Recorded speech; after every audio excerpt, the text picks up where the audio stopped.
अस्सलाम वालेकुम नाज़रीन, प्रोग्राम द न्यूज़ रिव्यू संगत मां आहियां मुंहिंजो फ़ैज़बान फ़याज़ नाइच। नाज़रीन, मुल्क जे अंदरि जेको भौचाल मतल हो, अफ़रा तफ़री हुई, स्पेकुलेशन्स पिया हलियूं ऐं उनखां अलावा जेके तज्ज़िया ऐं तबसरा पिया हलिया, हर कंहिं पंहिंजे अक़ल जी दौड़ पे कई त आख़िर आर्मी चीफ केरु थींदो। उहा हुकूमत अॼु उहो मसइलो वज़ीर आज़म शहबाज़ शरीफ़ साहिबु उहो हल करे छॾियो ऐं ॿ नाला जेके आहिनि उहे अनाउंस थी विया आहिनि। जनरल आसिम मुनीर साहिबु जेको सभ खां सीनियर जनरल हो, उनखे आर्मी चीफ मुक़ररु कयो आहे, जॾहिं त ॿिए नंबर ते जनरल साहिर शमशाद खे chairman joint chief of staff committee मुक़ररु कयो वियो आहे। इहा जेका मुक़ररी आहे, इन हवाले सां अॻु में बि काफ़ी गुफ़्तगू थी आहे ऐं ज़ाहिर आहे इमरान ख़ान जो जेको इहो धरणो हुयो, उनखे बि इन सां चयो पियो वियो। इमरान ख़ान बार बार चयो पए त को अहिड़ो जनरल आणींदा जेको मूंखे नाअहल करार ॾियारण में हुननि खे मदद कंदो। कॾहिं चई पिए त अहिड़ो जनरल इहो आणींदा जेको हुननि जा जेके आहिनि करप्शन जा केस ख़तमु कराईंदो।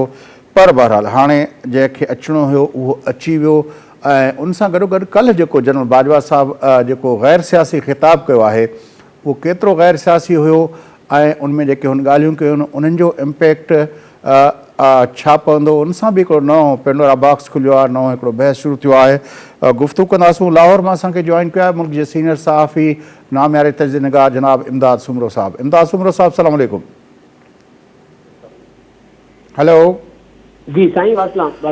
इमदाद साहिबु, कीअं था ॾिसो ही जेका अॼु मुक़ररी थी आहे, लाहौर में आहियो, ज़मान पार्क जे इर्द गिर्द तव्हांखे का तशवीश, का वठ पकड़, का अच वञ, का रेल पेल का नज़र अचे पई या बिज़नेस एज़ यूजुअल आहे?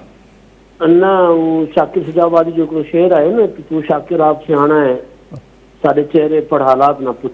तो सूरत हाल इहा आहे। थोड़ी देर पहिरियों असांजे दोस्त आहे फवाद चौधरी, उन इमरान ख़ान सां जेका सदर अली जी मुलाक़ात थी आहे, उन मुलाक़ात खां पोइ जेको मीडिया खे चइनि टिनि जुमिलनि जी ब्रीफिंग ॾिनी आहे, उनमें जेका परेशानी हुन चेहरे ते आहियां उहो पंजाबी में चइबो आहे बोकी डिॼी।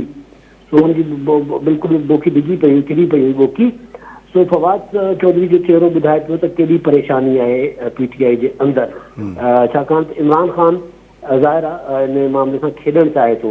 तहरीक इंसाफ़ में जेके माण्हू आहिनि, जेके कानून खे सम्झनि था, जेके आइन खे सम्झनि था, जेके दिफ़ाई मामलनि खे सम्झनि था, जेके हसासियत खे नज़र में रखनि था, उहे इमरान ख़ान सां गॾु न आहिनि। सो आरिफ अलवी साहिबु मैक्सिमम 14 खां 25 ॾींहं हिन असम्बली ते वेही सघे थो, उनखां वधीक त उन वटि वक़्तु कोन्हे।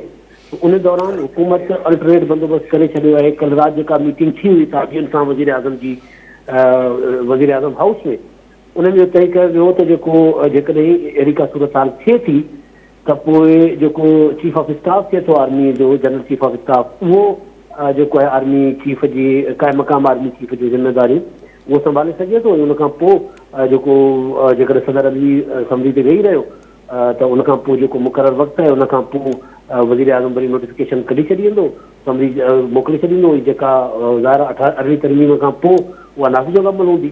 सो रोके सघनि, रुकावट विझी सघनि था, ख़तमु नथा करे सघनि इन अमल खे। सो इहा सूरत हाल इमरान ख़ान खे सम्झाई वई आहे त इहो पंगो आहे फज़ूल जो, तव्हां करे कुझु न सघंदव, इन जो नुक़सानु वॾो थींदो। हिकिड़े इदारे सां बराह रास्त ज़ाहिर आर्मी जी जेका मुक़ररी आहे, तक़ररी आहे, उनखे जेकॾहिं तव्हां इमरान ख़ान खे कंट्रोवर्शियल कंदो त उनजा ज़ाहिर नतीजा सुठा न हूंदा। कल्ह कमरजाद बाजवा साहिब जी जेका गैर सियासी उनवान सां सियासी तकरीर हुई, उनमें उन्हनि इमरान ख़ान साहिब जो नालो वठण खां सवाइ हिकिड़ो चयो त सबर ऐं तहमुल जो जेको आहे हिकिड़ी हदि आहे ऐं हाणे उहा हदि ख़तमु पई थिए। उहा हदि कमरजाद बाजवा साहिबु हुया।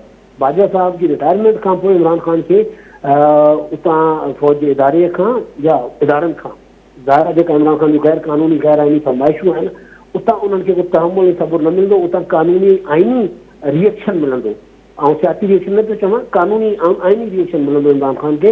या कल्ह उन्हनि खे मैसेज मिली वियो आहे, इहो मैसेज अॻिले बि इमरान ख़ान साहिब ते पहुची वियो हुयो।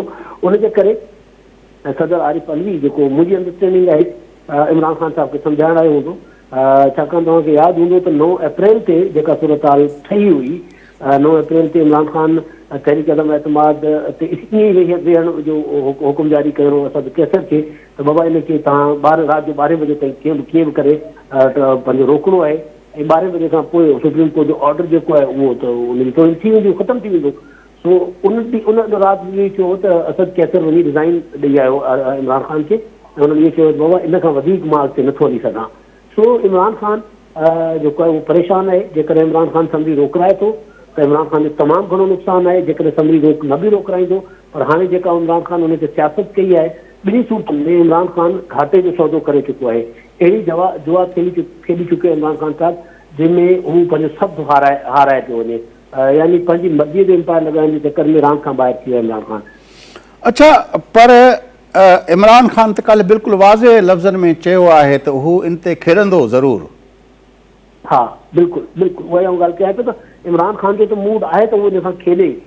इमरान ख़ान साहिबु इन ख़ुशफ़हमी में आहे त शायदि हू को तमामु घणो पॉपुलर लीडर आहे ऐं मक़बूलियत जेका आहे उहा आइन ऐं कानून उन्हनि जे साम्हूं कुझु कोन्हे, इदारा उन्हनि जे साम्हूं कुझु कोन्हे। हाणे मक़बूलियत हिकिड़ी हक़ीक़त थी सघे थी, पर मक़बूलियत में आइन इहो इजाज़त नथो ॾिए त तव्हांजी मक़बूलियत आहे तव्हां उन सां खेॾो आइन ऐं कानून सां। नाइब साहिबु जेका सूरत हाल आहे उहा इहा आहे त इमरान ख़ान साहिबु हिन मामले खां पोइ तहरीक इंसाफ़ जे अंदरि बि तनहा थी वियो आहे। सो इहो ज़ाहिर आहे रिज़ल्ट अचण में थोरो वक़्तु लॻंदो आहे। हीउ मामिलो जीअं ई सेटल डाउन थी वेंदो, हल थी वेंदो, तव्हां ॾिसंदा त इमरान ख़ान साहिबु जेको आहिनि उहे बिल्कुलु आइसोलेशन में लाइ वेंदा। उन सां गॾु हिकिड़ो अहिड़ो वक़्तु बि अची सघे थो इमरान ख़ान साहिबु इन पॉलिटिक्स जे करे, जेकॾहिं इमरान ख़ान पंहिंजो पाण खे संभाले विया, सियासत खे सियासत जे अंदाज़ में आइन कानून जे दायरे में करण जो उन पासे वापसि आया ठीकु, ऐं जेकॾहिं ईअं कयो हर मामले सां खेॾण जी कोशिशि कई, हर खेॾण जो मतिलबु आहे खिलवाड़ करणु, सियासत में इसके साथ खेलने जो मतिलबु खिलवाड़ करणु आहे। त ज़ाहिर पॉलिटिक्स त पॉलिटिक्स थी थिए, पर खिलवाड़ जेकॾहिं इमरान ख़ान साहिबु करण जी कोशिशि या जारी रखी त ख़ान साहिबु तनहा हूंदा। उन्हनि सां गॾु उस्ताद बुखारी जो शेर आहिनि त मूंखां मुंहिंजा यार थियनि बेज़ार वञनि पिया बाज़े बाज़े, तो बेज़ार थी वेंदा, पंहिंजा वार बि बेज़ार न। पर जेको हेल ताईं जेका गुफ़्तगू थी हिन सॼे प्रोसेस जे अंदरि, जॾहिं खां वठी इमरान ख़ान जे ख़िलाफ़ु अदम एतमाद जी तहरीक कामयाबु थी, उनखां पोइ इमरान ख़ान जेको रस्तो वरितो ऐं जंहिंजो कल्ह ज़िक्र कयो पंहिंजो जनरल क़मर जावेद बाजवा साहिबु चीफ ऑफ आर्मी स्टाफ त जेको नैरेटिव ठाहियो वियो ऐं जंहिं नमूने सां ॻाल्हायो वियो, उन जे बारे में काफ़ी तजिज़े निगारनि इहा बरमला इहा ॻाल्हि कई त हैंडलर इमरान ख़ान जे पोयां बि हैंडलर हुआ। इमरान ख़ान पाण बि चयो त मूंखे ख़बरूं अंदरि खां ई मिलनि थियूं, ज़ाहिर मां प्राइम मिनिस्टर रहियो आहियां त मुंहिंजा तालुकात अंदरि आहिनि ऐं उतां ई मूंखे ख़बरूं मिलनि थियूं। पर कुझु तजिज़े निगारनि जो ख़्यालु इहो रहियो हमेशह त इमरान ख़ान जे पुठियां बि हैंडलर आहिनि। छा हिन सूरत हाल ते उहे जेके हैंडलर आहिनि उहे हैंडलिंग मां हथु कढंदा या अञा इहो सिलसिलो अञा हलंदो? न, हाणे त ज़ाहिर आहे इमरान ख़ान साहिबु हिकिड़ी हूंदो आहे त सियासी इमरान ख़ान साहिबु जेकॾहिं पंहिंजे मुखालिफ़नि सां सियासी मुखालिफ़नि जे ख़िलाफ़ु बीठो हुयो त पोइ त मुंहिंजो ख़्यालु आहे उनजा हैंडलर खे कोई टेंशन न हुई, इदारे जे अंदरां न हूंदी न। पर जेकॾहिं इमरान ख़ान उन इदारे जे साम्हूं थो बीहे, उन इदारे जी इम्पोर्टेंट जेका पोज़ीशन्स आहिनि उन्हनि खे कंट्रोवर्शियल थो करे, इदारे खे इंतिहाई वॾो नुक़सानु थो पहुचाए, इदारो बि आहे डिफेंस जो इदारो, त पोइ उन्हनि लाइ इहो मुमकिन न हूंदो त उहे ख़ामोशीअ सां या खुली इमरान ख़ान खे सपोर्ट कनि या सपोर्ट ॾेई सघनि। मूंखे नथो लॻे हाणे इमरान ख़ान साहिब खे ॾिसूं, जॾहिं हुनखे पंहिंजी पार्टी जे अंदरि इमरान ख़ान साहिब जी लाइन ते केरु कोन्हे बीठो। शाह महमूद कुरैशी 3 ॾींहं अॻु चई चुको आहे त बाबा इहो जेका समरी हूंदी उहा मंज़ूर थी वेंदी, उहा समरी खे सदर रोकींदो कोन। त जॾहिं उनजो मतिलबु इहो आहे त इमरान ख़ान ॻाल्हि पियो करे त हम इसके साथ खेलेंगे।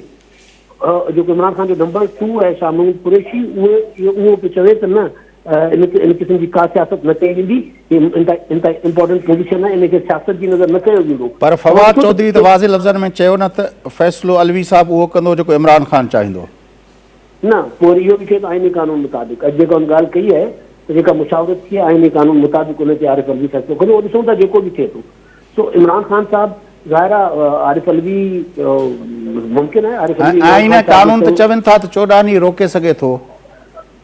मूं उहा गुज़ारिश अॻु में करे छॾी त वधि में 14 ॾींहं रोकींदो न, 14 ॾींहं रोकींदो या 25 ॾींहं कुझु कानूनी माहिरनि 25 ॾींहं रोके सघे थो, 14 या 25 ॾींहं, इन खां वधीक अॻिते रोके नथो सघे न। त उनजो अल्टरनेट बंदोबस्तु हुकूमत आहे आइन कानून में, त त उनखां पोइ छा थींदो? सुवाल इहो आहे त जेकॾहिं इमरान ख़ान साहिबु हिन मामले सां वाक़ई खेॾे थो, हिन मामले खे नेगेटिव अॻिते वठी वञे थो, त पोइ छा थींदो इमरान ख़ान साहिब सां? इहो सुवाल आहे।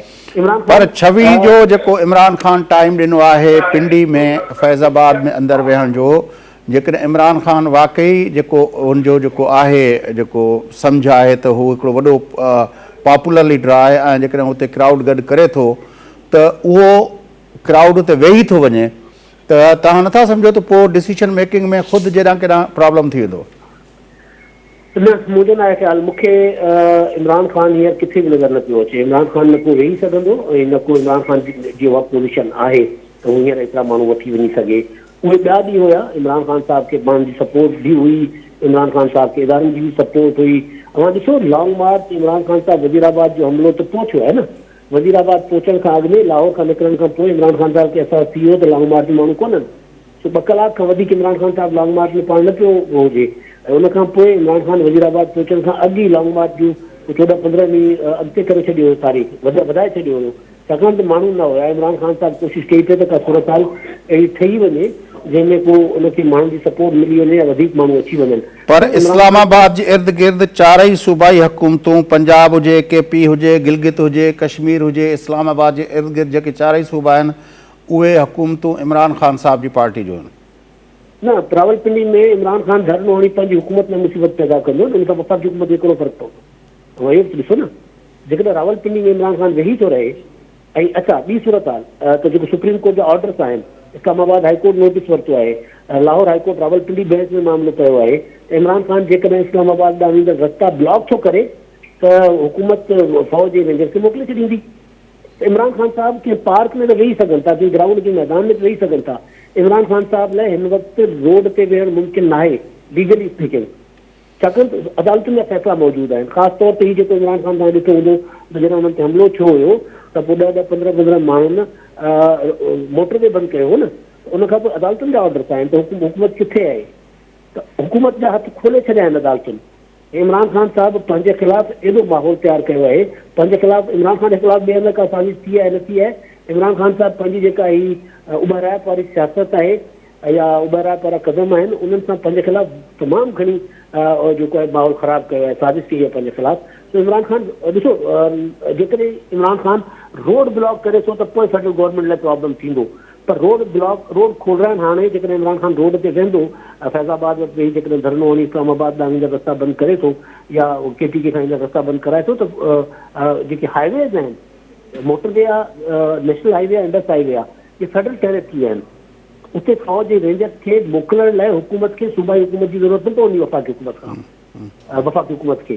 सो इमरान ख़ान साहिबु पंहिंजे सूबे लाइ मसइलो क्रिएट करे सघे थो पंहिंजे, पर हाईवेज़ बंदि करण वारी पोज़ीशन इमरान ख़ान जी न आहे। इन ॻाल्हि त ख़ान साहिब वटि हाणे एतिरा माण्हू कोन्हनि, न इस्तेमालु थी सघंदा। बेशक अवां ॾिसो हिन सॼी जेको इमरान ख़ान जो लॉन्ग मार्च आहे, हीअ जेका सॼी तहरीक आहे 28 अक्टूबर खां पोइ वारी, उन में ख़ैबर पख्तूनख्वा में अवांखे कुझु नज़र आयो? कुझु बि कोन्हे ख़ैबर पख्तूनख्वा में। मर्दान मां इमरान ख़ान हिकिड़ो लॉन्ग मार्च शुरू करायो, अवां हुनजो विजुअल्स बि नज़र न आया हूंदा। KPK में बि इमरान ख़ान ढेर थी चुका आहिनि। KPK में अवामी नेशनल पार्टी पंहिंजे ज़ोर सां जेको पुश करे उथी आहे, JUI उहे मौजूदु हुई, उहा वधीक बहितर थी आहे। तो KPK में भी इमरान ख़ान की पोजीशन जेका है का एडी ना है, नज़र पियो अचे ॿार। अच्छा, इमरान ख़ान साहब बिल्कुल खोखला। आख़िरी सवाल, कल जो जनरल बाजवा साहब जो जेको गैर सियासी खिताब हुयो ऐं हुन जेके ॻाल्हियूं कयूं आहिनि ऐं जंहिंमें हुन ॿियूं जेके ॻाल्हियूं कयूं, पर हिकिड़ी ॻाल्हि हुन कई त RTS सिस्टम ऐं 2022 जी जेका अदम एतमाद जी तहरीक आहे, ॿिन्ही जे बारे में हुनजो व्यू पॉइंट साॻियो हुयो। त हुननि जेको हुनखे सिलेक्टेड चयो उहो बि ग़लति हुयो ऐं जेको आहे हिन जेको हुनखे इम्पोर्टेड चयो इहो बि ग़लति हुयो। हालांकि बाजवा साहब पाण चयो आहे त फेबरवरी में 21 में असां फ़ैसिलो कयोसीं सियासत मां हथु कढण जा, तेसि ताईं त मतिलबु आहे अणे लाञा तौर ते हुन तस्लीम कयो त तेसि ताईं फ़ौज जा हथ सियासत में हुया। पर इन सॼी ॻाल्हि खे जॾहिं कंक्लूड कई अची त सभु स्टेक होल्डर वियो, सभु गॾिजी वियो, का हिकिड़ी पार्टी न कढी सघंदी ऐं हिक ॿिए जो मैंडेट जेको आहे उहो चए थो त अदम एतमाद जी तहरीक ऐं 18 जी इलेक्शन जा नतीजनि में ॼण चयो त को फ़र्क़ु न आहे। हालांकि पाण चए थो त असां फेबरवरी 21 ताईं फ़ौज जेको आहे सियासत में हथ न कढिया हुया। बिल्कुलु असल में ज़ाहिरा हिकिड़ो कंफ्यूज़ क़िस्म जो रियलाइज़ेशन ईंदे ईंदी आहे ज़ाहिरा। मां ॾिसो जॾहिं इफ़्तिख़ार चौधरी जेको बहालीअ खां पोइ रियलाइज़ेशन वारे फेज़ में अची विया हुआ पंजपर में, पर हुननि पंहिंजा जेके पंहिंजूं ग़लतियूं जेके हुयूं उन्हनि खे माफ़ु करे बाक़ियुनि जूं ग़लतियूं न माफ़ु कयूं हुयूं। सो कमरराज बाजवा साहिब बि इहो ई कयो त भई असां ग़लति कयो पर असां ते इल्ज़ाम हणण वारनि उन खां वधीक ग़लति कयो। सो हिकिड़ो वक़्तु लॻंदो मुंहिंजो ख़्यालु आहे इहे पॉलिटिकल थियण में, जो जेको हुननि ऐलान कयो आहे 70 सालनि जूं आदतूं आहिनि उहे वेंदे वेंदे जेको आहे हुन में वेंदियूं आहिनि। सो उनजे बावजूदि जेकॾहिं इहा ॻाल्हि एतिराफ़ इहो करे वञनि त फ़ौज 70 सालनि खां सियासत में मुदाख़लत कंदी रही आहे, इहो मुंहिंजो ख़्यालु आहे पाकिस्तान जी जमहूरी अमल लाइ हिकिड़ो सुठो सौण आहे। ऐं बसि उन सिर्फ़ु इहो मामिलो न हुयो, इन खां सवाइ ॾिसो न त जेका पंहिंजो बांग्लादेश वारो मामिलो हुयो, बंगाल वारो, उन ते बि बाजवा साहिब सॼो मामिलो सियासी अमल ते विझी छॾियो। सो कुझु शयूं आहिनि रियलाइज़ेशन जेको कुझु अचे पई उहा त तमामु वॾी जेको आहे हुनजी स्टेटमेंट हुई, छाकाणि त उहो जेको बंगाल जो जेको सान्यो थियो या पाकिस्तान टुटो उन जे बारे में जेका बाजवा साहिब जी स्टेटमेंट आहे उहा काफ़ी हक़ीक़तुनि खां घणो परे आहे। छाकाणि त किताब अची चुका आहिनि जंहिंमें जनरल अयूब ख़ान पंहिंजे ई दौर में चाहियो पिए त हुन अमल हुयो ई न जॾहिं उन वक़्त में सियासी अमल जी इजाज़त ई न हुई त पोइ सियासी अमल खे ॾियणु जेको आहे त मूं इहा गुज़ारिश कई पई त उहो असल में रियलाइज़ेशन अचे पई, पर ज़ाहिर आहे 100% पंहिंजी ग़लती मञण में अञा वक़्तु लॻंदो हिननि खे। वॾी महिरबानी इम्तियाज़ सुमरो साहिब तव्हां असांखे जॉइन कयो। नाज़रीन, लाहौर मां सीनियर सहाफ़ी असां सां गॾु हुआ इम्तियाज़ सुमरो साहिब ऐं ज़मान पार्क जे ॿाहिरां जीअं ॿुधायूं पिया त इमरान ख़ान सां मुलाक़ात खां पोइ फवाद चौधरी जेका ॻाल्हि ॿोल कई आहे, बहरहाल हुननि जा होश उॾियल आहिनि ऐं इन वक़्तु PTI जा छा कंदा ऐं छा न कंदा।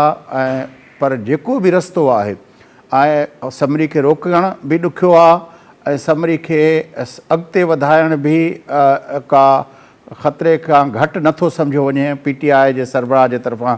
तंहिं करे हिन वक़्तु मुंझल सूरत हाल में आहिनि PTI सरबराह। बहरहाल वक़फ़ो वठूं था, वक़फ़े को मोटी प्रोग्राम जे सिलसिले खे अॻिते वधाईंदासीं।